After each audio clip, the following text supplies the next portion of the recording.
Stan exhaled the stale air of the clinic and stopped at the entrance to enjoy the sun on his face.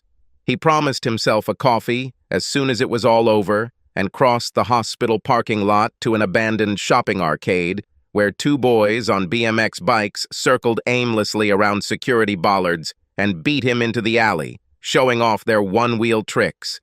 He followed them slowly, each step requiring an effort of will. After a while, he stared out the dirty window of the dry cleaners. It's time to pull yourself together. As expected, the news was bad and he was in a daze, his mind consumed with processing what he had heard. He should have brought Susie with him, and now he was trying to remember why he hadn't. His wife would have remembered everything the consultant oncologist said, taken appropriate notes, and asked better questions. Now, looking at the boys jumping over the broken sidewalk slab, he is filled with emptiness and disgust. It seemed that no time had passed since he himself had been a target as a schoolboy waiting for his life to begin. It's over now. Looking at this suburban wasteland, he might already be dust. There wasn't even a cafe. He had bladder cancer that had metastasized, with secondary tumors in the pelvis and chest.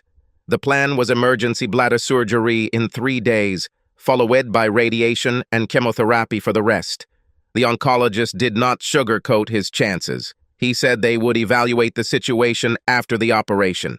"You mean I'll probably die?" The young doctor nodded. "But there is still hope for you. We will do our best to control any pain and give you the most of the time you have left. You must stay positive." Stan pulled himself together and took out his phone. A call to Susie's work went unanswered, and he waited, silently pleading for someone to pick up the phone. "Come on, Susie. Answer this time. I really need to talk to you. Just this time." The phone was eventually answered by an unknown receptionist who said Susie was unavailable. He patiently explained that he was Susie's husband, that this was an emergency, and he urgently needed to talk to her. After a long silence, when the woman returned, she was abrupt. Susie was on vacation that day. He will have to look for it somewhere else. Stan was surprised and forgot about his problems for a moment. Susie was always at work. She never missed a day due to illness or any other reason. He dialed the house number just in case and listened as the call went to voicemail. Then he called her mobile. She'd never been good at answering calls, and he wasn't surprised when the call went to her voicemail. Instead of expressing his frustration to the machine, he sent a text.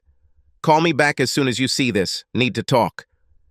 By the time he got to his car, he had an answer. "What's the problem?" Weak as he was, it felt like a blow. Why didn't she call him? He called immediately, but again the call went to voicemail. He felt very lonely. Susie had no reason to feel guilty, but she still worried about most of the train journey to London. Why didn't she tell Stan about the trip? Clifford was not her lover. He was her friend, and Stan would have found it quite reasonable if she told him she wanted to help her friend. Her guilt was irrational. She worked a lot and had few hobbies. She deserved to enjoy her day off, and it had nothing to do with Stan. She drank a large coffee bought at the station and leafed through a fashion magazine. Rush hour had passed, and the carriage was almost empty. Despite her worries, she had fun, enjoying the moment of relaxation. Yes, she risked a little cheating over the years, but she didn't hurt anyone, and that was for the best. She met Clifford 3 years ago on a difficult day in a corporate law course. They worked together on a project once a week for a month and got into the habit of sharing their course struggles and work problems. When the course ended, they continued to communicate intermittently, mostly by phone at work, helping each other with legal problems. Gradually, it turned into friendship. Clifford had a keen sense of humor and a rational approach to life, which was a pleasant contrast to Stan's exuberant and highly individualistic style. The interpretation of contract law began to mix with the stories of their lives. Susie told Clifford about their difficulties finding housing. Stan was always arguing with his landlord or neighbors, and they had to move. In response, Clifford shared scathing stories about his failed love life, which went from crisis to farce as his career blossomed. Susie looked forward to his messages, which, once they stopped being strictly work, became late-night emails as a way to relax. They developed an easy friendship that they both valued as a distraction from the immediate pressures of their lives. From the very beginning, she knew that her feelings for Clifford were unprofessional. He fascinated her because he was so different from the men she knew. Stan was terribly sharp and unpredictable. She had to be on guard to cope with his mercurial style. Clifford was confident, smooth, and never lost his temper or didn't know what to say, and Susie found their conversations much closer to the truth than with anyone else. She played the role of the mournful aunt and asked about his personal life, glad that he took her advice seriously. He dated wealthy, well-connected women he met through work, and his love affairs took a quick, predictable trajectory, starting with sparks and whistles and ending suddenly for no apparent reason in the dark.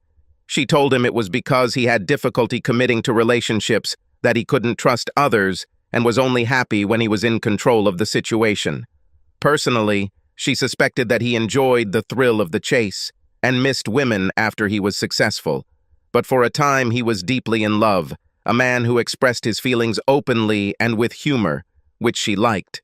She agonized over this long-distance relationship and decided that everything would be fine as long as they never met. Aware of the risks, she saw that nothing bad would happen as long as she followed this rule. Stan had no reason to complain. No one gets hurt, and everyone wins. She and Clifford were opposites. They were close and trusted each other to share their problems, but there was no chance that anything more than a friendly, supportive love could develop. Susie was breaking her own rule. She was on her way to meet her confidential friend. But the circumstances were exceptional. Clifford, who finally got married, sent her a letter in despair. He found out that his wife was cheating on him, and they separated. He was alone. His pleas for help were desperate. Susie knew she had to respond, even if it caused problems. Clifford was her friend, and it was right to sacrifice herself for him. She could tell Stan without going into the details of 5 years of secret correspondence. All he needed to know was that Clifford was her work friend. She considered this carefully, as she usually did at work when faced with a difficult decision. Her conclusion: why risk complicating the situation with an unnecessary confession? It would be his style to seize on some minor moment and spin everything out of control. And in any case, his sullen, gloomy brooding of recent weeks had made her reluctant to share her hopes and fears with him. She later wondered if she was anxious not so much because of the deception, but because she was afraid that meeting Clifford would ruin their friendship. She hardly lived up to the league of his female conquests, and she might disappoint him, or he could irritate her into being sarcastic. She thought it over carefully, and by the time the train reached the outskirts of London, she was glad that she had made the right decision. It's time to meet and see if they truly share a unique understanding. Stan's text came as she got off the train at Euston Station. She felt irritated. Stan never sent her texts. Why now? She saw that she also missed a call from him, but then he knew that she didn't want personal calls during work hours. She was irrationally angry at him because, of course, the text was feeding her guilt. What could be so urgent that they needed to talk right away? Her response was essentially, "What's the problem?" What she really meant was, "Stop trying to ruin my special day." Almost immediately, she received another text. She read this one with relief. "Bistro Cafe, John Lewis. Can't wait to see you. Love you, Cliff." She threw a few coins into a beggar's hat on the to-be ride to Oxford Circus and forgot about Stan's text. There is no mobile signal on the London Underground, so her text went unanswered. Susie stopped at the entrance to the bistro on the top floor, and her spirits lifted when she noticed Clifford sitting outside the window. He was looking at the rooftops of Oxford Street, but turned when she approached, and his smile made her jump. They kissed each other on the cheeks, consciously greeting each other correctly, and Susie thought, "What have I done? I know him so well, and he's almost a stranger." A moment later, they embraced like long-separated lovers, arms wrapped around each other, kisses falling on face and lips. It was simple pleasure, an expression of their relief at the meeting. Susie couldn't take her eyes off his face, and Clifford smiled benevolently, trying to understand what was happening and make the best of it. It was lunchtime, and they ate snacks. Stan would never do that. She chose a fresh fruit tart with cream, and Clifford took a bottle of beer with pork pea and pickles. They laughed at each other's choices, and after exchanging a few pieces of news, Clifford told his story. She was banal, but Susie listened to him in horror, listening to his story about how he found out about his wife's betrayal. She was a marketer for a large company and became friends with the head of the marketing agency she was hiring. He returned from a business trip to find that she had moved out, leaving only a note. Tears appeared as he spoke, and he clutched the fork like a weapon. It was a long story, and Susie had a lot to say in response. The intensity of the discussion left them exhausted, and they agreed to get some fresh air. After finishing their meal, they walked around the men's and women's departments in the department store, then took a taxi to Cleopatra's Needle and walked together from the Thames through Embankment Gardens, up Whitehall past Downing Street to Trafalgar Square, where they went to the National Gallery to see a new painting by Titian. Susie was supposed to be home for dinner, but they were so carried away by each other that they forgot about the time. They sat in the gallery cafe, and she liked his ironic, measured way of speaking and his charming way of picking up on her comments and adding something without ever dismissing her point of view. As a break from his personal disaster, he talked about his work on a complex corporate takeover, and that was interesting to her too. They had so much in common. They went to the pub, where Susie had a glass of wine and started talking about Stan. It was wrong to discuss her relationship with her husband with another man, but she quickly got over it, trying to do Stan justice and highlight his good points, his generosity and courage, his enthusiasm and manic energy. But she also said how he had become withdrawn lately and didn't want to talk. She thought he was depressed and should see a doctor, but was too arrogant to seek help. After work, when she was tired, his sarcasm and temper were more than she could bear, and his tongue was so cruel that she felt as if she had been struck. Clifford was sympathetic and did not criticize Stan, but supported her with his comments. "We all have the right to basic respect, and he has no right to take his problems out on you." They were good for each other. Talking to Clifford, the dark corners of her life were filled with light. She hasn't enjoyed it as much as she does now for a long time. Clifford was happy, and in return she received a companion who was happy to go shopping with her and talk endlessly about work, love, and things that interested them both. Clifford said, "It was a mistake not to meet. We wasted too much time. We need each other." She was forced to agree. In the end, she sorted out her thoughts. "But we can't date again. I love Stan, and being with you puts us in the wrong position. At least stay for dinner. We need to talk about what happened to us." She heard the desperation in Clifford's voice. "For the first time in a week, my life became worth living. I was in such pain that I didn't know how I would survive. I was so alone, and thoughts of you kept me going." She was going to get home before Stan and cook dinner so that he would never know about her trip to London. This was the most sensible plan. The late trains were rare and full of drunks, and staying in London would have meant getting involved in another story of deception. However, Clifford was right. They deserved to have dinner together. Unsatisfied with this conclusion, she realized that she was avoiding the main question. She wanted to stay, but she had no idea what, if anything, it meant. She didn't mean to flirt, but she felt safe and wanted Clifford to admire her.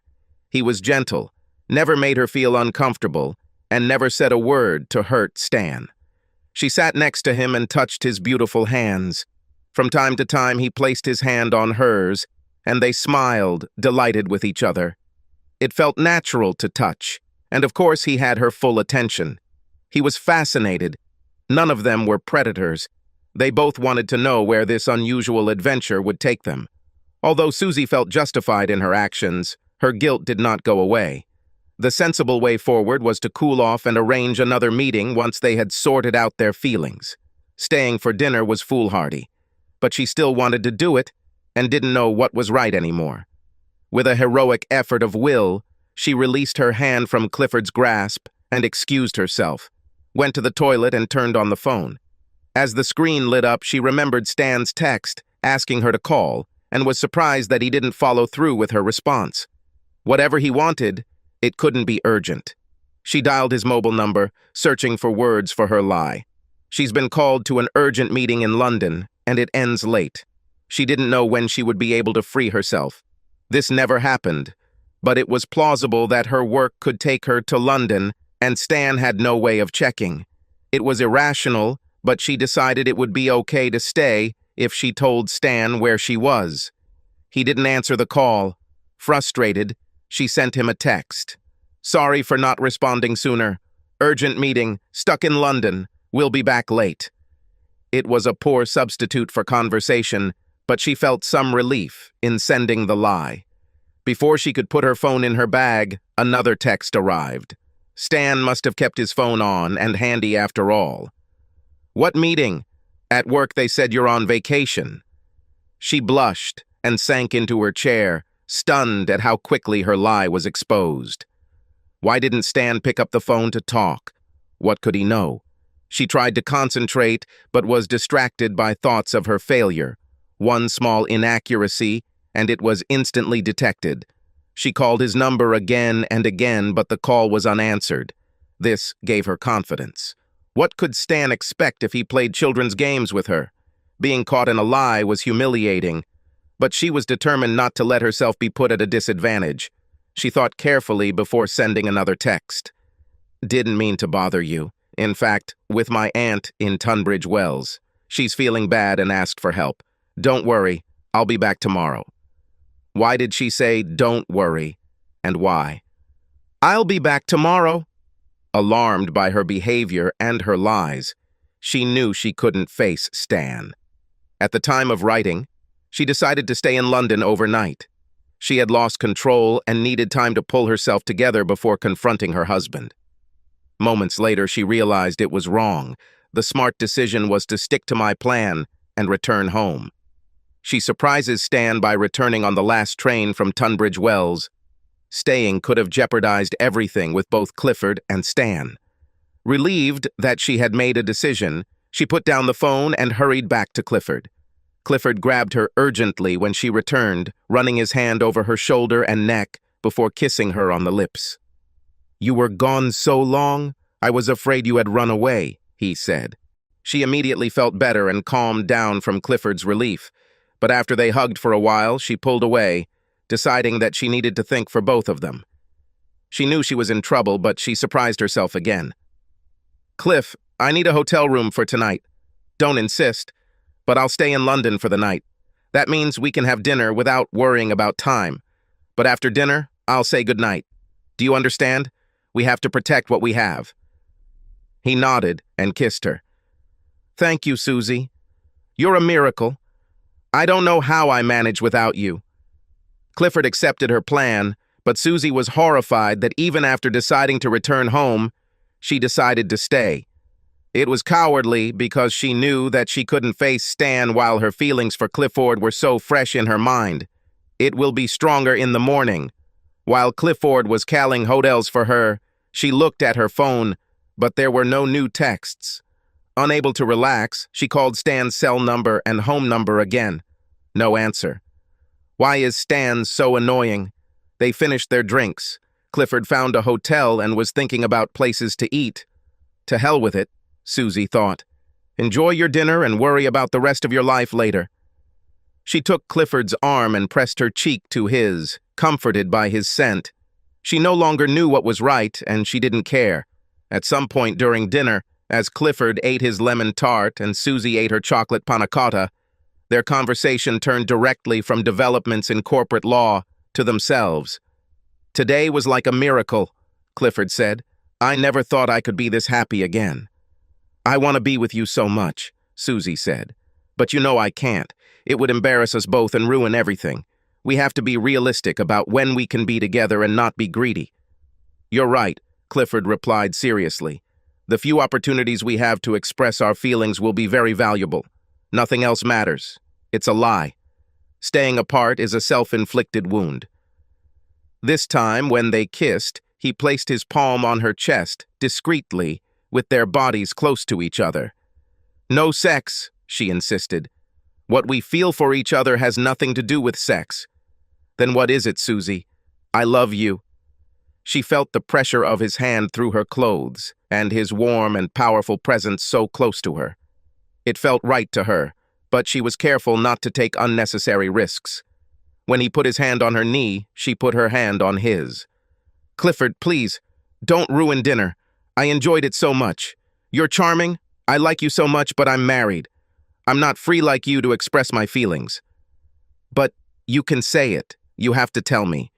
Do you love me even a little bit?" "You know the answer to that. Would I do this if I didn't love you?" She kissed him again and then pushed him away. Looking at Clifford's dark curls on his collar and his attentive, thoughtful eyes, she knew without a doubt that she loved him. It was a shock because she imagined that loving Stan immunized her from loving another man. And she lied. Sex was a natural part of her feelings for Clifford. It wasn't about pleasure, but about developing the bond they shared. She couldn't believe that at her age, after so many years of training and experience doing the right thing, she could think like a teenager infatuated with her first love. She needed to think carefully, and her cynical, knowing, adult mind told her that the right thing to do was share the bed with Clifford. Everything else was a blatant lie, driven by loyalty to Stan and a desire to avoid being put in the wrong position. She lost her bearings, and in this confusion of thoughts and feelings, she continued to say no. Clifford was very understanding. They finished their coffee, and it was 10 o'clock in the evening.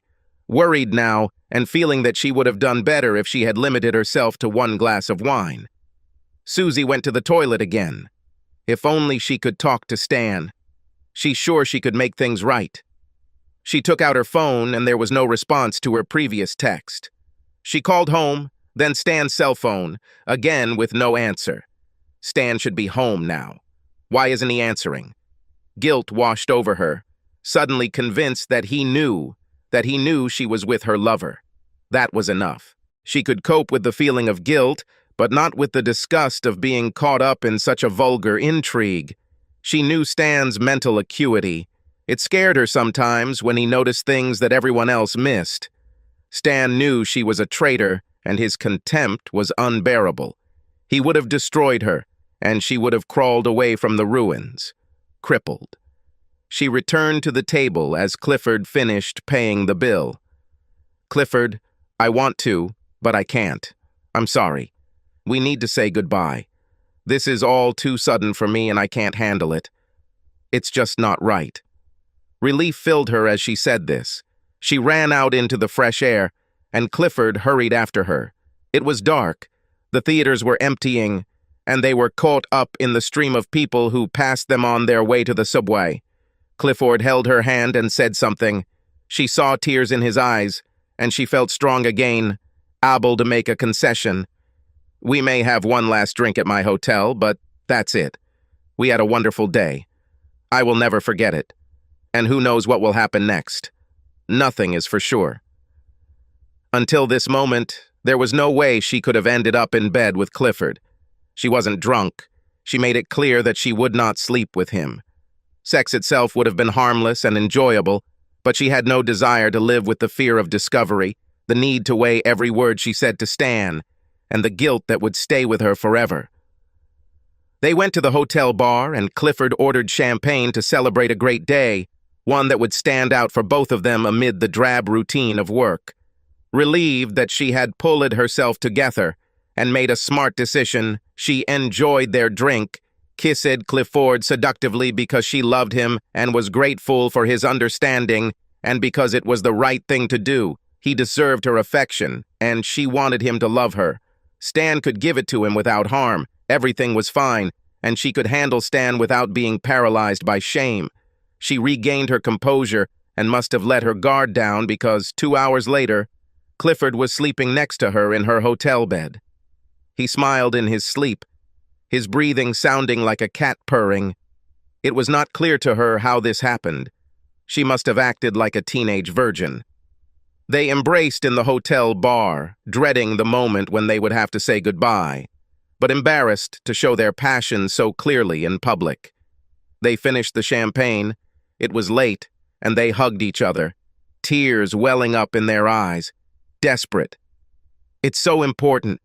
We have to do everything we can to keep that feeling," Susie said. "I will treasure this moment for the rest of my life," Clifford said. "Nothing is more important than this. We deserve this moment. I want you to know how much you mean to me. I love Stan, but you shouldn't doubt the feelings I have for you."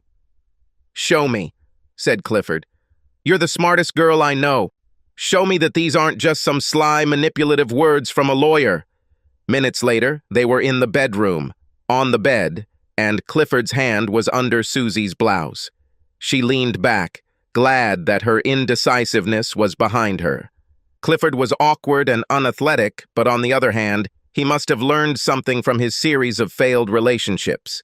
She let him take the lead and could even enjoy his clumsiness. It was part of his character. He was more persistent than Stan and tried harder. Therefore, giving herself up to pleasure seemed like a small price to pay, and Susie did everything possible. Clifford was already her man, and she wanted him to be satisfied with her. They both wanted this to be a special moment in their lives, but it wasn't. They were tired and had drunk too much, and either way they both knew, even if they couldn't say it out loud, that sex had been a mistake. Susie loved Clifford, and that was why she brought him to bed. She wanted to please him, and this seemed like the right way to express her feelings. Now that it was done, she knew it was wrong, and wondered how she could lose so much for so little. Sex did not strengthen their bond with Clifford. He messed everything up. She was forced to lie to Stan. It was necessary.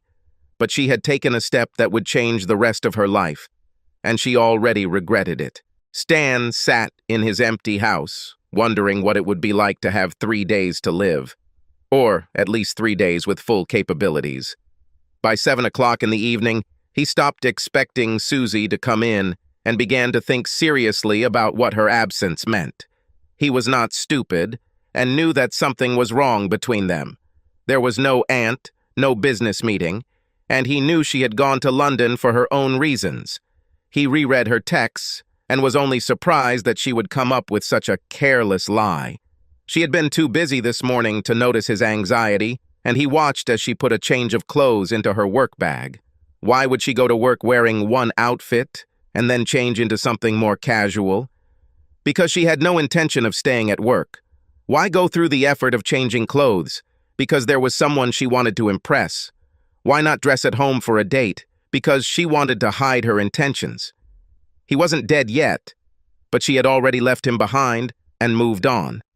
Details that had confused him at the time now came back to torment him. In the morning, when she left for work, she did not respond to his usual farewell kiss, but then she corrected herself and kissed him warmly, and he remembered the argument a few nights ago about whether to buy organic milk instead of the cheapest one. He said to buy organic because it ensured the cows were allowed to go out to pasture.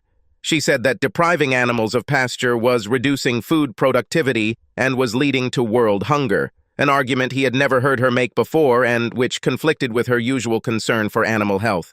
When he said it was nonsense, she got angry and said that many people believe it, and when he asked her who exactly, she fell silent. She didn't care about losing the argument, but she felt bad that he had refuted and ruined the argument. Could it be because it came from a special friend whose opinion she admired and whom she could not name? He knew Susie. He had the whole day to think, and by the middle of the evening he knew without a doubt, with all the foresight of a mind freed from a body, cleansed by illness, that she was with her lover. He didn't need any more proof, and a pang of anxiety tightened his chest. He trusted her, and she failed him when he needed her most. For months, something had been wrong, but he doubted his feelings, confusing her coldness with his fears about his health. They were a close couple, spending most of their free time together when they weren't at work, in comfortable closeness. They had mutual friends and enjoyed hanging out with each other's families. But since the beginning of the year, they have had few common topics of conversation, and neither of them has made an effort to organize dinners, weekends, or evenings at the theater together. He thought it was because he was tired from being sick, but now he wasn't so sure. Susie was a smart woman. If they were still close, she would have noticed that he was not feeling well and would have known that it was her job to help, just as they helped each other in moments of crisis. Stan knew he needed to pull himself together. He didn't want to spend the rest of his time paralyzed by hatred and self-pity. It's much better to stop this whining and get on with the rest of your life. Eventually, his disgust with depression led him to make coffee and force himself to be cheerful. He turned on the music. London Calling by The Clash. It suited his mood. His wife left him. Well, he will leave her. Dying is a very final separation. He sipped his coffee and thought about what he liked to do most. It took him a while to decide that he would miss the moment of surprise and joy of reaching the top of a mountain on a clear day. That rare moment when a new view opens up before you and the effort of the climb is behind you. If there was one place he should have gone before he died, it would have been the Lake District, a place of happy memories of trekking and climbing in his youth when he was too poor to travel abroad. There was nothing stopping him from going there now. He thought about it. He had camped at the top of Wastewater many times in the rain and cold and was jealous of people rich enough to stay at the isolated Wastewater Hotel. A quick search online for details, and he called the hotel. He was surprised that there was room available the next night. It seemed like fate. He finished his coffee, wrote a short letter to Susie, packed a bag with his warmest clothes, and left the house around midnight. When he put his phone on charge in the car, he saw that he had missed another call. This time, he was not curious about Susie's whereabouts. She didn't respond to his request to call, and he didn't want to hear her lies. It took him 4 hours to drive along deserted roads. He stopped midway to eat breakfast at a sleepy auto repair shop on the motorway. Dawn lit the air from the mountains beyond as he drove the final miles along the shore of vast water. He parked the car, changed into his boots, and walked along the lake before having lunch at the hotel bar. He already felt better. The pain is gone. His energy returned in the mountain air, and he relaxed. Knowing he had the whole day ahead of him to do as he pleased, he calculated his strength. He didn't have a map, so he refreshed his memory of the route he wanted to take from the map on the wall of the bar. Scafell Summit via Lord's Reich, Mickeldore, and then Scafell Pikes. He bought a pre-packed lunch, chocolate bars, and Kendall mint cake to make sure he didn't run out of fuel. Then he set off. It was still early, but there were already other hikers on the trail who had decided to take advantage of the clear weather to hike to the top of England's highest mountain. After several hundred feet of climbing, his hip began to ache and he was forced to slow down, placing each step carefully. He swallowed a couple of ibuprofen with a sip of stream water and decided he could handle the pain. I even found the strength to overtake 1 or 2 of the slowest travelers. It was calmer as he turned off the main path onto the path to Lord's Reich, climbing through a narrow gap in the rock to the top of Scafell. The climb to the start of the rocky chute became steeper and more difficult as he climbed, and he slowed down even more, knowing that the rocky climb would test his hip. After a difficult climb, he arrived at the base of the climb and found 2 young women in bright yellow and pink outfits studying the route, looking up the rock face and down at their map. Panting, he stopped as he approached them and greeted them. "Do you know if this leads to the top of Scafell?" asked a girl in pink leggings and headphones. It was nice to see a beautiful face. He smiled and showed them where they were on their map. "This is Lord's Reich. It's a good route if you have a good head on your shoulders and don't mind climbing rocks," he replied. "Is it safe?" asked the girl in a yellow fleece. She, too, seemed delighted with her day. "The main risk comes from rocks that could knock someone taller than you down. If we climb together, we can make sure we don't hurt each other." They agreed, and Stan led them. He explained his illness because he had to stop every dozen feet he climbed. The girls were attentive and asked him reasonable questions. By the time they reached the top of the chute and onto the open slope, they learned of his cancer, and in return he learned that Bella and Simone had just finished their final psychology exams at Lancaster University. Both were yearning for fresh air and open space after non-stop studying since Easter. They stayed together on the arduous journey to the top of Scafell, and he felt guilty for being so absorbed in their cheerfulness, their enjoyment of the environment, their youth and beauty, and their willingness to be his nurses. He shared his chocolate with them at the top of Scafell, and they grouped together, hoods up against the biting wind from the Irish Sea. They then descended to Mickledore, a pass between peaks, before joining the well-trodden path to the large mound at the top of Scafell Pikes. They were in no hurry, and sometimes he had to stand steady, holding on to each girl's shoulder, but they managed and joined the enthusiastic crowd gathered around the mound and looking over the mountaintops toward Scotland. Not once along the way did he think about Susie or death. For a moment, despite the pain, he felt whole again. Susie slept well after the excitement of her night with Clifford. She made him leave at 2 a.m, woke up early in a great mood, showered, had breakfast at the hotel, caught the train back to London, and went home to change. Relieved that her adventure had been a success, she was now in a hurry, realizing that she was late for work. With the benefit of a night's sleep, she began to believe that she had handled the situation well. So what if she gave in to temptation? That was behind her, and now her task is to return to normal life. She acted according to her beliefs and survived. On her way home from the station, she stopped and changed back into the outfit she left in the day before. With her story back in control, she was ready to explain herself to Stan. The terrible moment of panic when she didn't know what to do was forgotten. Be that as it may, she had done the job, and now she needed to move on. Stan wasn't home. The house was empty. Susie was disappointed because she would have preferred to get rid of this burden right away. Now she will have to remember her speech until the evening. She quickly showered and put on a new dark blue business suit. She couldn't afford to be late all the time, and if she and Clifford met again, she would suggest meeting somewhere in the middle so that it would be a day's journey, a joy that could be enjoyed occasionally. She had always wanted to visit Cambridge, with time for a thorough tour of the Fitzwilliam Museum and King's College Chapel. She will suggest this to Clifford. Stan didn't like exploring country towns or shopping or spending a lot on an average meal at a country pub. And no matter how they spent their day, she would try to get home at the usual time and be ready for work the next morning. Dressed in uniform and feeling fresh, Susie hurried downstairs, looking for her phone and keys. In the kitchen, she stopped to look at the previous day's mail pinned to the bulletin board. There, next to the mail, she found a note written in pencil. Received bad news. I left to think. Not sure when I'll be back, at least on Friday. I hope you enjoyed your night in London. Say hi to your friend for me, Stan.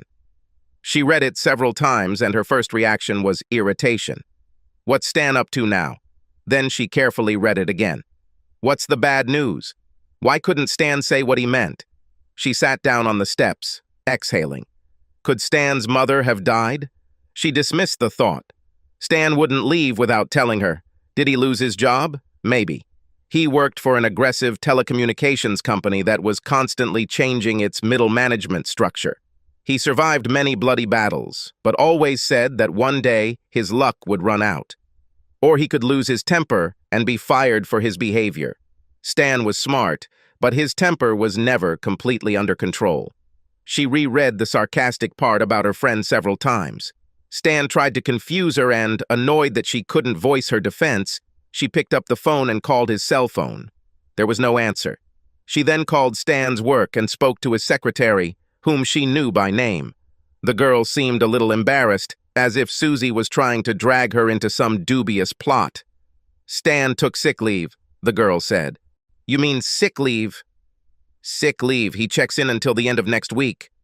Nonsense, Mary. Stan isn't sick. Susie missed the confusion of a girl having to tell her wife that her husband was sick. He didn't tell me what it was, but he's in pain. He can't hide it all day, and it shows when he's tired. You should have noticed it. The girl was clearly upset by this topic. From pain? Susie hung up. This conversation was surreal, and she wondered what Stan was up to. Stan couldn't be sick. She would have noticed. She closed her eyes and took a deep breath. Yes, he could. This is exactly what happened. Now that she thought about it, she remembered. In recent weeks, Stan has stopped walking up the stairs quickly like he always did. She could imagine him trundling along as if he were carrying a box of books. And he began to get up at night to go to the toilet, and it was difficult for him to get up in the morning. He moaned and complained about how tired he was. It wasn't like Stan at all, and there was pain. He never told her about it, but she remembered him bending over to get something from under the kitchen sink and grimacing, unable to straighten up. She laughed at him and said he was getting old. Now it no longer seemed funny. In fact, she was horrified to realize how much she had seen without drawing obvious conclusions. What was she thinking? Then she began to feel nauseous. Could Stan really find out about Clifford? He knew about computers and could read her emails, although it was something she couldn't imagine. Was his illness a cover for the emotional pain it caused him? It was becoming a nightmare, so she took off her jacket and went to the kitchen to get water.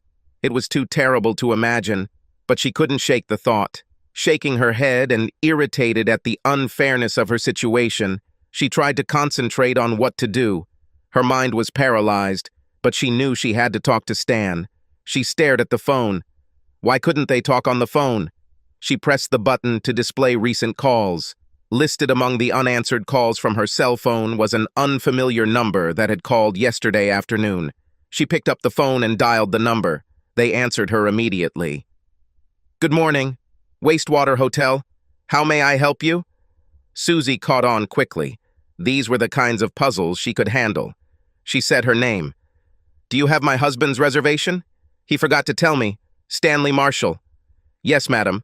For tonight, but it was for one person. Single room." "It is perfect." Susie hung up and began to think.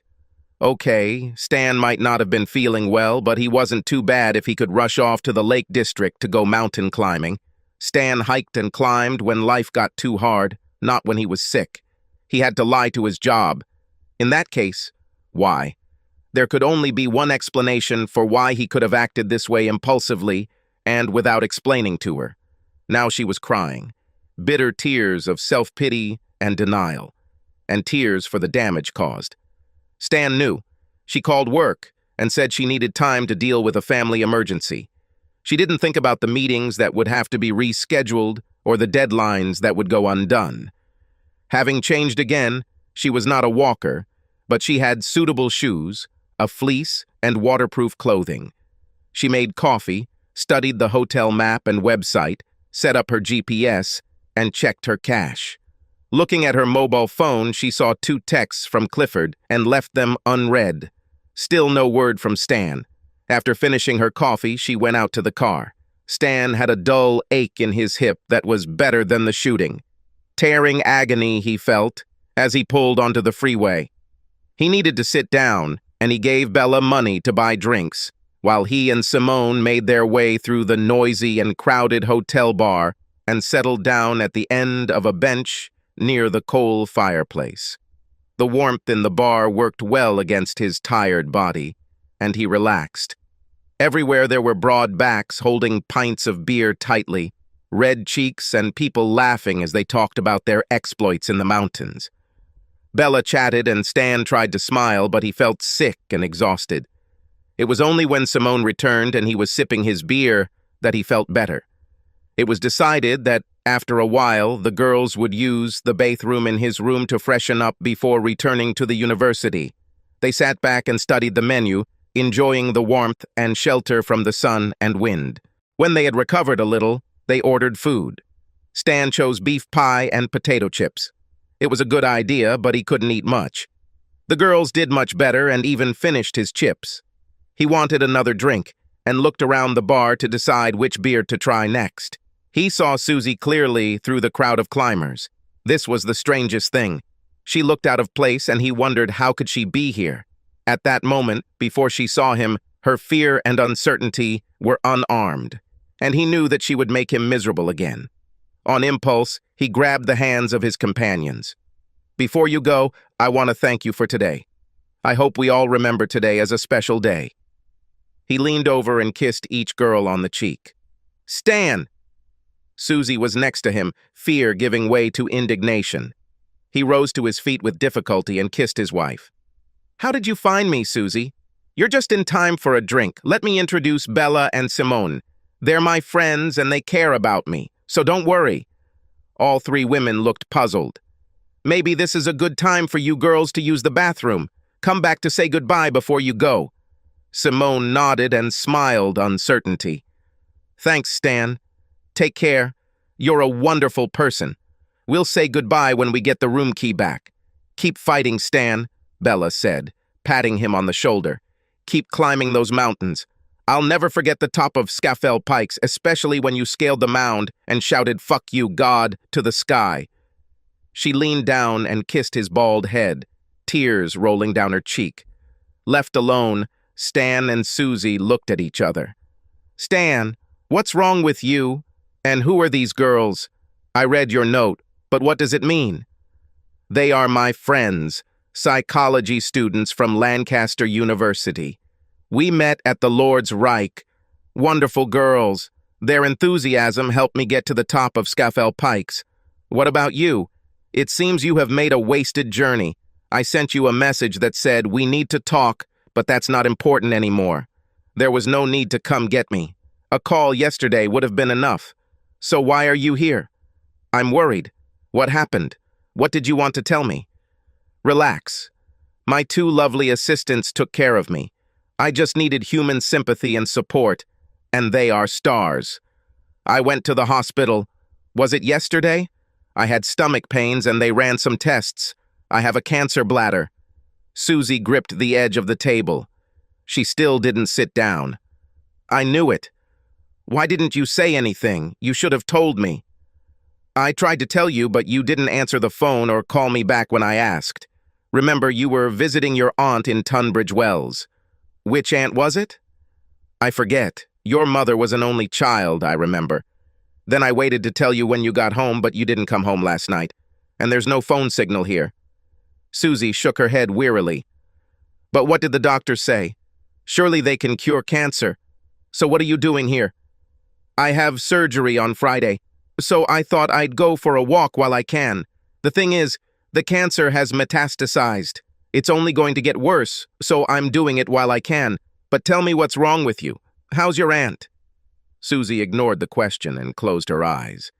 It was worse than a nightmare. How could things go so bad so quickly? "Stan, I'm so sorry. I should have answered the phone. I wasn't there when you needed me. I feel terrible." Stan looked at her curiously. This was nothing like his wife. She rarely admitted mistakes and, as a matter of principle, never admitted weakness. "It doesn't matter. This is about me, not about you, not feeling guilty. We all die alone anyway. Now tell me what's wrong with you." He looked straight into her face and she looked down. Shy? She forced herself to look at him. "Please, Stan. Now is not the time. I want to take care of you. Let me take you home and then we can talk. I'm so worried about you. Trust me. If you only have 3 days left, you know what's important. And I want to know what's wrong with you. Is your aunt better? I hope you were able to help her." Tears rolled down her cheeks and fell onto her hand. "I came looking for you, Stan, as soon as I could, but I had to go to London." She spoke slowly, not sure what she would say next. She was ashamed of her lies. "I didn't visit my aunt. You knew that, and it was stupid of me to lie. But this is the worst time to force you to listen to my story. I don't have any other time. I can bear it." They fell silent. Stan nudged the muscular climber standing with the youth group behind them and asked if he would mind getting them drinks. "My leg is dead," he explained, handing over a 20-pound note. "Buy yourself some drinks." "What's wrong with your leg?" Susie demanded. "Walked too much and my hip went right through." She watched him closely, and it was clear that he was suffering. His face was wrinkled and gray, his eyes sunken and dull. The feeling of nightmare did not go away. If there was a God who punished sins, he would definitely demand a heavy price for her sins. Leaning across the table, she kissed him. "Listen to my confession, Stan. Don't think badly of me. At least until I tell you everything. I love you. I'm so sorry for what happened, and I'll never forgive myself for not being with you when you needed me. I won't leave you. Until I die. What is it, Susie? Stan felt cold. He really didn't want to, but it was better to know than not to know. Susie began her story hesitantly, and he found the strength to push her. When she didn't want to say her lover's name, he told her to shut up. He was not interested in lies and half-truths. She began to cry again, but he did not console her, and after a while she continued. His name is Clifford, and I met him in law school, and we corresponded from time to time about work, but we didn't meet until yesterday. It wasn't an affair. Under the circumstances, she decided that the full truth was more than Stan needed to know. How many letters? 10, 100, 1,000? More like 1,000. We never intended to meet. It wasn't like that. But then, something went wrong with him, and he needed to talk to me. Another job problem? 1 in 1,000? She shook her head. His wife left him. You said you were in a professional relationship. He came to you with his marital problems? And you reciprocated? And his problems required you to spend the night? Only because it was late. There was a lot to talk about, and I didn't want to rush to catch a late train. He was in a terrible state. He had no idea that he had problems in his marriage. We are not lovers. I don't love him. Lies, lies, lies. He didn't realize that his secret affair with a married woman could anger his wife. No, Stan. She didn't leave because of us. She didn't know about us. And it's not an affair. It's not fair to say that. You consoled each other. Agreed with him that his wife couldn't have known about the two of you because you were both so smart. You said what a bastard his wife was for abandoning him and consoled him by saying that he still has you, and you needed the night to show Cliff how much comfort you can give. Stan! Don't be bitter. I spent the night alone. And our correspondence has nothing to do with Clifford's marriage. It's evil to say that. He looked at her and she knew he could tell she was lying. They knew each other too well. How do I know this, Susie? Because you say so? If you spent the night with your lover, you would lie about it. There would be some hard reasoning to justify it to yourself. Don't hurt an old man unnecessarily or what, something like that, but I know you. You're a cheater as long as you think you can get away with it. She shook her head wearily. It's as if this professional relationship wasn't something to be ashamed of. Nothing happened that needed to be hidden from a trusting spouse. So why was it a secret? Was it really just professional respect between you two, or was there something more? When you kissed him goodbye, was it his cheeks or his lips? And trusting him with your dirty secrets instead of his wife? Letting him feed off easy reassurances that he wasn't the reason his marriage failed? Don't you really think that was part of the problem? And that it wasn't love, but you chose to be with him and not with the husband you claimed to love. That's a slippery word, love. She could not answer, and there was silence. You talked about our marriage when Cliff didn't talk about his, the things about me that make you angry, all the little hurts you've suffered over the years, the disappointed hopes. How hard is it for women? Still, she could not answer. You're in love with him, but you want to find a more noble, self-serving word than cheating.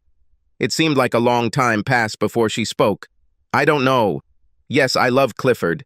It would be wrong to deny it. But that doesn't take anything away from my love for you. That will never change. I understand. It doesn't change anything. When I needed you, you were busy comforting your lover. Perhaps you never thought that marriage comes with obligations as well as benefits. No, Stan. If I knew you needed me, I would drop everything and come to you. You know that. Now, you make the conditions. You would have come if you knew you were needed. Sorry, but this is not the deal. Marriage is an unconditional union of mutual support. Anyway, I tried to tell you, but you were too busy with your lover to make yourself available and answer the phone. Come with me now. I'll show you that I'm serious. I won't hurt you anymore. We'll get through this together. Stan shook his head. The rugby mountain climber finally brought their drinks with a slight smile and spilled a few coins on the table. Use it, he said, smiling at Susie. And tomorrow go out to those hills. Stan took a sip of his beer and thought, it's good that you have a lover. I had a good time today, although it was hard at times. I'm not the same person I was, but I don't need your pity. We have the health service to take care of me. I'll have to go home to get things for the hospital, but I won't interfere with your new life. Come back with me, said Susie. We can pick up your car later. He shook his head. I'll stay here as long as I can, as long as the weather is good. You go back to Clifford. You need to think about the future. I'll stay with you. We'll manage your room somehow. Again, he shook his head. I don't want you here. I don't want to feel angry. I want peace. Why do I need you to remind me of everything that has gone wrong in my life? You are as much a symptom of the disease as the pain from my cancer. I don't need your pity or your free time from your lover. Their conversation was interrupted by Bella and Simone. Pale and desperate, Stan persuaded them to drink before they left, and when they sat down, he asked them to stay another day. It's just one day, and it will mean a lot to me. You can have my room. I'll sleep in your tent.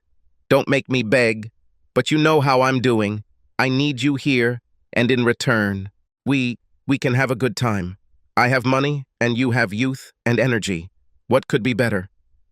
Susie squeezed his hand. I'm here, honey. I came because I love you, Stan. I will follow you to the ends of the earth. Set on your way with the kisses and caresses of your lover. No wonder you have so much to give. The two students exchanged glances, trying to figure out what was going on and feeling awkward about being in the middle of an awkward situation. We have classes tomorrow, Bella said. We'll get the drinks. She and Simone walked towards the bar, apparently to talk, leaving Stan and Susie alone. Susie squeezed his hand. Stan, I failed you. I will never forgive myself for this, and I have no intention of making the situation worse. Now let me do everything I can to make it right. I want to take care of you. You need me. Stan struggled to his feet. Good offer, but I don't want to waste time negotiating time off your schedule with your lover. I'm dead meat. Women are smart in the courting game, and Cliff is a much better choice. Stay with him. I'll do this now. Whatever I want. I don't know why you found me, but go home. I don't want you here. He went to the bar. The crowd thinned out as people retired early. The girls bought their drinks, but clearly didn't want to interrupt Stan and Susie's conversation. He hugged them both. Don't mind me. If you have things to do at the university tomorrow, you should go. I can handle it myself. Will your wife stay? Bella asked. He shook his head. It's a hard life, caring for a sick husband and also a lover. She needs to come back. We have decided to stay. We can take the time, and we enjoyed our walk so much today that we would like to continue tomorrow. But we will not take your bed. We will sleep on our rugs on the floor of your room. If we all get up early, we can go with you in the morning, and then go straight to the university. It's early enough for us. Tears rolled down Stan's cheeks. How is it that strangers can be so kind? They even tried to protect his pride by suggesting that they were staying for themselves, not for him. Let's go up to Pillar and Steeple. I went up there in the clouds, and I would like to see them in all their glory, but only if you want. I am a vampire sucking the life out of you young women. I can only do this with your help. They assured him it was a great plan and went to bed. Susie left without Stan noticing. Susie was oblivious to her surroundings as she drove home. On the narrow roads out of the Lake District, she was tense with fatigue and humiliation. Stan more or less told her to leave. And why did Stan make this scene with those girls? This was clearly done to humiliate her. The roads were empty, and by the time she got onto the highway, she had accepted the idea that Stan had some justification for his behavior. She didn't want to offend him, but she did. To fix the situation, she needed time to show that she still cared about him and would do everything she could to help him through his illness. It was just bad luck that she didn't answer the phone when he received his diagnosis. But if he had allowed her to go with him to the hospital, there would have been no problem. Stan realizes this when he calms down. She was proud of herself for telling him the truth about Clifford. Whatever happened next, Stan couldn't accuse her of being dishonest. She will be ready for him to return home, confident that she can make things right. After all, it was so in his best interest for her to take care of him, visit him while he was in the hospital, and look after him when he returned home. She will talk to her employers and is confident that they will provide her with maternity leave so that she can devote herself fully to his care. Tomorrow she will tell Clifford what happened. He will help her put everything in perspective, and he will understand that her husband should come first now. She arrived home at 3 in the morning and fell on her bed, tired and unwashed, convinced that she had done the right thing. She was fast asleep. Stan returned to the hospital and sat alone on a plastic chair in the oncology waiting room. The tests done at the doctor's office were missing somewhere, and he couldn't be accepted for surgery until they were found. He waited an hour to be seen and thought that he had been forgotten. The clerk then informed him that someone was waiting in the preparation room to retake the tests. He sat back down on the cart in the small preparation room and continued to wait, feeling like he had signed his life's verdict as he walked into the hospital. There was nothing to read, nothing to look out of the window, and after another hour, he was still waiting. Of course, he had a lot to think about. Left alone in a quiet room, his anxiety began to seem like panic. He must be a coward, because every muscle and nerve in his body was urging him to leave. Why let the doctors cut it when there is no hope? He also tried to understand his few minutes with Susie. He returned from the north overnight and arrived home at 7 in the morning to find her waiting for him, sitting at the kitchen table, ready to leave for work. She told him that she had packed a hospital bag for him and that she would visit him in the evening. He refused coffee because he shouldn't have eaten or drunk before the appointment, and told her not to worry about the visit. He will still be under anesthesia. She asked about the details of the surgery and what special precautions he would need when he returned home. Clifford was not mentioned, although he stood between them like the Berlin Wall. "Don't come at all," Stan said. "I don't need your sympathy, and I might feel like you're just checking to see if I'm dying fast enough." Bitter words, but they brought him satisfaction. Susie looked like he had hit her. "I won't come if you don't want me," she replied sharply. "But don't pretend it has anything to do with me and Clifford. I met him once every 5 years because he needed a friend. Big deal. Don't bother, this make drama. Cheating is banal. It's about ego and people who can't control their greed and who lie when they think it's the easiest way. If they want something, they take it, and everyone else can be sent away. I understand. Now leave." Susie went to work, holding back tears. His outburst made Stan feel a little better. Left alone in his small room, Stan became overwhelmed with the desire to take control of the rest of his life. It was a mistake to let medical professionals decide what to do. Before he could act on the thought, a young man in a white coat came in, read his notes, and looked at Stan as if he were a shy schoolboy. "What are you doing here?" "I'm waiting on some blood tests." "You shouldn't hide here. What's your name?" He looked at the file in his hand and said with artificial cheerfulness, "Pull yourself together, human. You should have been in pre-op an hour ago. We're waiting for you. I was told that you must complete some tests before the operation is confirmed." "Nonsense. Nobody said that. Go there now and don't hesitate." The doctor left, and Stan stood up. His decision made. Life couldn't get any worse, and it was time to stand up for yourself. He hasn't been defeated yet. He walked back through the waiting room, and his pain and fatigue disappeared as he left the oncology ward. By the time he was in his car, he knew he was right to trust his instinct. He could expect a few days or weeks of decent living, followed by rapid deterioration. Whatever the time, it had to be better than spending his last days on the operating table, drugged into unconsciousness. He will enjoy life while he can, and then he didn't want to delay it. He stopped for coffee and Danish pie before driving home. He arrived about 3 hours after he saw Susie leave for work and was surprised to find her car in the driveway. Next to her, blocking his place, stood an unfamiliar black BMW convertible. He parked on the road and walked around the strange car, hoping to recognize the owner. Not being in the mood for visitors, he followed the path along the side of the house to the back and took the spare key to the back door from a pot of flowers in the greenhouse. The door opened into the kitchen. The filter coffee machine was brewing coffee, and he stopped, not knowing what to do. Then he heard voices in serious conversation from behind the wall in the hall. Susie's voice, then a man's. Instantly, he knew that it must be her lover, Clifford. Despite everything, he was not prepared for the deception and cynicism of his wife. Her lover must have been waiting for him to leave. His healthy instinct would have told him to rush in and confront the liars and cheats, but his anger failed him, undermined by illness. He was stunned, unable to understand what had happened or how to react. He found it funny to eavesdrop on Susie's conversation with her lover. He had to face them.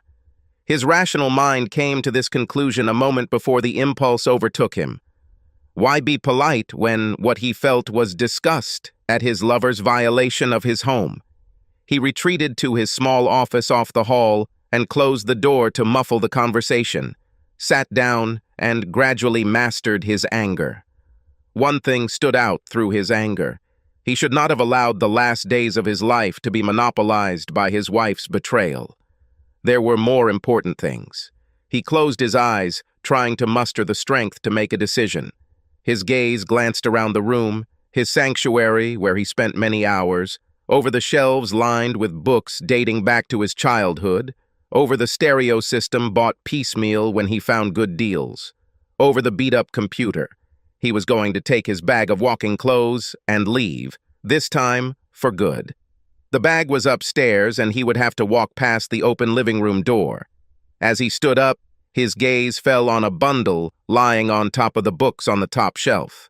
He took it off, unpacked the paper, and took out 2 swords in worn leather sheaths. The swords had belonged to his grandfather and had been given to him when his father died.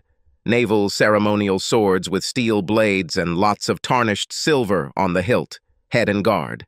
His grandfather was an officer on the battleship at Scapa Flow and participated in the search for the Bismarck. He wore one of the swords when he was awarded the Distinguished Service Order at Buckingham Palace after the Arctic convoy to Murmansk in 1942. Of the 2 swords, he had a favorite. His grandfather told how he once wore it to a reception on board HMS Hood and allowed him to help clean the silver filigree on the head. It was a ceremonial sword, but real enough for Stan as a child to grip the hilt and imagine himself charging aboard the French 3-decker with Nelson, hacking at the defenders as he swung into the railing rigging. Now he hefted the sword, grasping the hilt, and understood what to do. If Clifford and Susie's defense was that they had succumbed to the natural power of love, he had a surprise for them. Clifford had to meet his nemesis. He heard someone walk from the living room into the kitchen, and when he looked out into the hall, he saw Susie picking up coffee. Quickly, he entered the hall, closed the kitchen door, and latched the hall bolt, installed for added security after the burglar forced the back door.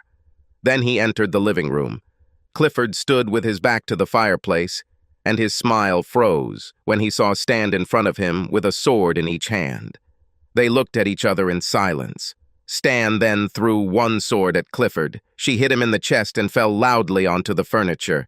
"If I were you, I'd take her. You know who I am, so don't be surprised. I'm giving you a better chance than you gave me.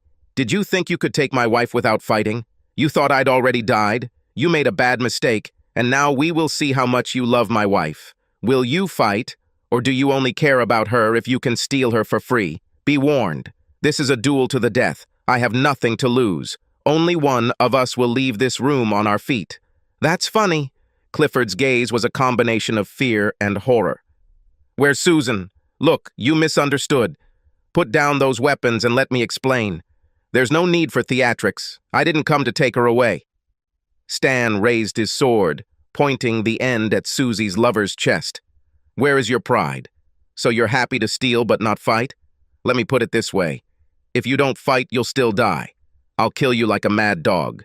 No seconds, no mercy. Please, let's find Susie. She'll explain everything. This is a duel. Be a man and don't try to hide behind a woman. I don't think you stand a chance with my rusty blade in your ribs. No. Trust me, this is not an option. Nothing is worth it. It's up to you whether you use the sword. You have 30 seconds to prepare, and then we will begin the fight." "No. Susie asked me to come here. She was upset. She said you were sick and had to go to the hospital. I only came to help her and take advantage of her weakness. My wife isn't good enough in bed for you to fight for her? Shame on you. 10 seconds. Stan remained motionless, and Clifford must have realized that he was not joking. He grabbed the sword and raised the blade in front of his face to parry a light blow from Stan. The sound of the blades clashing was satisfyingly dramatic. Stan paused to steady himself. Perhaps the sword was not really intended to be used as a weapon. Stan had practiced foil fencing at school, but now he was weakened by illness and knew he wouldn't be able to hold a sword for long. He raised it high and swung it at Clifford. He didn't really care who won, but he wanted to make it a good fight. It was nice. Pistols would be better, but swords are also good. They were supposed to be equal opponents. In case you didn't understand, he exhaled forcefully. We're fighting for Susie. Let's see how much you really want her, and whether you're willing to die for her. Let me go, and I will never speak to her again. Coward. Be a man.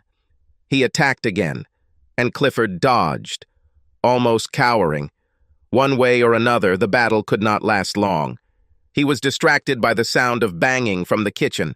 Susie wanted to go out. Their blades clashed again as Clifford parried Stan's next blow. Now Clifford began to counterattack. He gathered his strength and raised his sword, pointing the end at Stan. He then rushed forward in a desperate attack and ran into Stan's blade. The sword broke at the hilt, and Clifford fell to the carpet, a 2-foot piece of rusty steel protruding from his chest. Stan dropped the handle and looked at the growing blood stain on the carpet before turning and unlocking the kitchen door. Stan, what did you do? Susie ran past him into the living room. He followed her and saw her hugging her lover. It's too late, he said. Your lover paid for your bad choices. Stan didn't have to do much planning. He thought about days, even hours. Susie was still in the living room when he picked up his bag, and he didn't even bother to check whether Clifford was really dead. He had seen enough blood to know that his sword had most likely gone through the heart. He examined his feelings and was surprised at how he felt little. Clifford deserved to die, but he did not feel the satisfaction of destroying his enemy, nor did he feel the guilt of killing, even though he solved the wrong problem. Clifford's death did not take away anything from his wife's betrayal, and he could not think anything about Susie. He was in his car and drove 10 miles from home before deciding where to go. Keep going, he decided. Keep going until you fall. Exhaust yourself and don't think. He drove all day, stopping at every gas station to buy over-the-counter painkillers, which could only be purchased a few packs at a time. Suicide was not his plan. He was in for a ton of pain, and he needed the drugs for their intended use. It wasn't hard to imagine that if he had gone to the doctor to renew his prescription, he would have soon been arrested. By then, he must have been a wanted killer, and he stayed off the highways to avoid license plate recognition systems. He had dinner at a pub near Kendall and found a country road blocked from the road by trees, and spent the night there, sleeping soundly in the car. The next morning, he set out early for St. Bees Head, the start of a long coast-to-coast walking route through the northern part of England. He had breakfast at a seaside cafe in St. Bees and set off with a light bag containing a waterproof jacket, chocolate, and a water bottle. At first he was alone, but his pace was so slow that many travelers passed him, exchanging advice about the route and the weather, and sometimes meeting at the pub for lunch or evening. It was a difficult but peaceful life. Nobody asked him if he was the sword-wielding killer whose photo was in the newspaper. Stan realized that he no longer looked like the healthy, happy man in the photograph that Susie must have found for the police. He walked maybe 10 miles a day. Some days the pain became unbearable. Other days it was normal. Every time he found himself in a difficult situation, people would stop and refuse to leave him alone.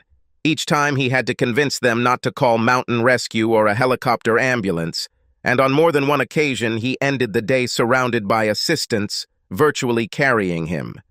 Every morning, to his surprise, he found that he had a few more steps left, and he began again. It might be therapeutic if it didn't kill him. More than a week passed, and his efforts acquired a rhythm.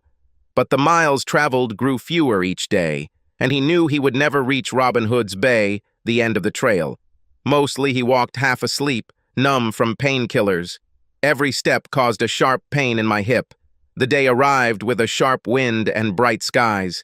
He picked his way slowly through a featureless moor on a steep climb to a cliff, where boulders rose like giant warriors looking down at the slopes he climbed. 9 standards rig. The sky darkened, and without warning the wind picked up and the hail blinded him. He turned his face away from the wind and tried to continue on his way, but got lost from the path and got stuck in a peat bog. After extraordinary efforts, he managed to free himself and return to the path. He advanced a few more steps, saw a wall of stone, and decided to take cover under its ledge. His shoe slipped on a wet stone. He tried to hold on and fell on his back. This time there was no one around to see it. He didn't know how far he had fallen. He smelled peat, and icy water flowed under his collar. Then there was emptiness. Susie arrived at the hospital in the middle of the night. She received a call while she was at home and having dinner. After such a long silence, she no longer expected to hear from Stan or the police. Most of the time, she was numb, deeply in shock, and not wanting to think about anything. The police didn't give her much information. Stan was in a critical condition and was taken to hospital in Yorkshire. He was in police custody but remained in hospital. Susie washed the dishes, trying not to think, filled a thermos with coffee, and dressed in her warmest clothes. After stopping in town to refuel her car, withdraw cash, and buy sandwiches at a 24-hour supermarket, she set off on another long night journey. According to the GPS, the journey took 4 hours, and she was grateful for the time to prepare. She wondered if her life could get worse, and decided that it probably could. She parked near the hospital emergency room entrance, finished her coffee, and found a water bottle. Then she left. A sleepy policeman sat at the entrance to the ward, but she presented her information at the registration desk and received permission to visit her husband. Stan was found in the swamps by hikers, unconscious and with injuries from a fall. He was delivered by helicopter. Since then, he has not regained consciousness. Stan was alone in a separate room, lying on his back, asleep. His eyes sunk deep into his colorless face, and he breathed with oxygen. It was obvious to Susie that he was very ill. For a long time, she sat and looked at her husband, trying to comprehend her thoughts. Finally, she leaned over and kissed his cheek. To her surprise, he moved, his eyes blinking, his hand reaching out to grab hers. "Stop the pain," he whispered, still holding her hand. As she leaned towards him to see if he had truly regained consciousness, his eyes opened, and he smiled. After a moment, he added, "I'm glad you came, Susie." He seemed to have fallen asleep again, and she was sitting on a chair next to the bed, still holding his hand in hers. She was shocked. Stan looked much worse than she expected, and she struggled with desperate feelings of love, panic, despair, and horror at the memory that it was Clifford's killer. Above all, she felt guilty about Stan's hopeless state, his ruined body a reminder of her destructive actions. She stroked the back of his hand, and when he let go, she found a nurse to ask about pain medications. It appears Stan suffered a fractured pelvis. He was too sick, and the cancer had done too much damage to repair. They would monitor his pain medications to find what would work best, but he was already on the maximum dose of morphine she could give. "Talk to him. Distract his attention. Make him hold on," the nurse advised. Hold on to what? Susie wondered. Prison was not a good place for a critically ill person. She walked back to the bed and sat back down, trying not to disturb Stan while he slept. After a few minutes, his eyes opened and he was looking at her. She reached out and stroked it. "I'm sorry, Stan, for all of this. I ruined everything. I wasn't there when you needed me, and I'll never forgive myself for that. I'm not leaving you now. It's ruined, Susie. It's not your fault. You're here now, and I'm grateful for that." He spoke slowly, and she had to strain to understand his words, even though he pulled away the oxygen mask. She stood up and leaned over to hear better, and he touched her face with his hand. "I'm sorry I killed your friend. He deserved it, but it's not fair that I took him away from you. You need someone to take care of you. I want you," Susie said. "It's not fair." He remained silent, and looked at her steadily as she tried to read his eyes, which, weakened, were the only part of him that seemed alive. Finally, he said, "That's the way it should be. We had something once. It's better to love and to lose, as they say. Not everything was in vain. I need your help to die. Then I want you to continue living. Find someone who will take care of you, and forget about me and all this trouble." "Don't say that, Stan. I'm here now and I'll be here for a long time. I never stopped loving you. You don't understand. The pain is too much. I can't handle it. I don't even deserve to suffer like this. We need to say goodbye, and then I want you to help me leave forever." She knew he was serious. It would be the same as murder if she found a way to hasten his death. Was this Stan's final test to see if she loved him enough to kill for him? Her tears flowed freely, and she wished she had the strength to know what to do. To add to her misery, she saw another twinge of pain engulf Stan. It started with a jerk. He grabbed the bedclothes and closed his eyes, remaining motionless and unresponsive to the world around him. She stroked his face, wiping away the sweat, and whispered like a mother to her child, but was powerless. After some time, she went to demand help, and eventually a young doctor came and looked at the medical records at the end of the bed. He didn't want to look at Stan. "He needs something for the pain," Susie said. "We're doing everything we can," said the doctor. "More than he's getting now is too much of a risk. The consultant will review the pain medications later this morning." "You are not addressing the cause of the pain. It will only get worse. What are you saving him for? More pain? Please deal with the pain he is experiencing now." The doctor shook his head. "I'm doing the best I can. You're upset. He's beside himself right now. It's much better to go and have a cup of coffee and gather your strength." Furious, Susie leaned over Stan and placed her hand on his face, kissing him on the lips. "I'm sorry, Stan. I was trying to help." She leaned over and kissed Stan's forehead and left. She was tired from lack of sleep and also from the shock of what she had done. Despite this, she felt excited, tears streaming down her face. The policeman at the entrance stood up from his seat and looked at her in surprise. "Go home and get some sleep," he said good-naturedly. "When it gets light, everything will look different." As she sat in her car in the parking lot, she realized she had no place to go and couldn't bear the thought of driving 200 miles home. Dawn was just beginning to illuminate the eastern horizon. She curled up in the chair and fell asleep. She woke up at 11 o'clock to a ringing sound on her phone. Her neck was stiff, her mouth dry, and the events of the night seemed like a dream. The call was from the ward administrator, who sadly informed her that her husband had died during the night. Susie expected more, but it didn't come. The administrator advised her that if she wanted to pick up her husband's belongings, they would be kept on the ward for 24 hours. Susie got out of the car and saw that she had been given a ticket for parking while she was sleeping. She walked back through the building. The policeman left, and Stan's room was already prepared for the next patient. She went to the office and spoke to the head nurse, who was new from the night shift. When Susie explained who she was, the nurse pulled out a small bag containing Stan's phone and wallet. Stan was at the morgue, and Susie asked to see the medical certificate of death. It was issued an hour after she left the ward and indicated the cause of death as carcinoma and traumatic injury to the pelvis and hip. "Will there be an autopsy?" she asked the nurse. "In such cases, no. With such aggressive cancers, the body simply gives up. What matters is not which cancer killed it." It took Susie a moment to come to her senses. She took a month off and walked the coast-to-coast route, following in Stan's footsteps. It would have been nice to do it with Stan, but she had fun. At the site of his fatal accident, she left a letter buried under a stone, in which she wrote an apology that she never had time to convey to him.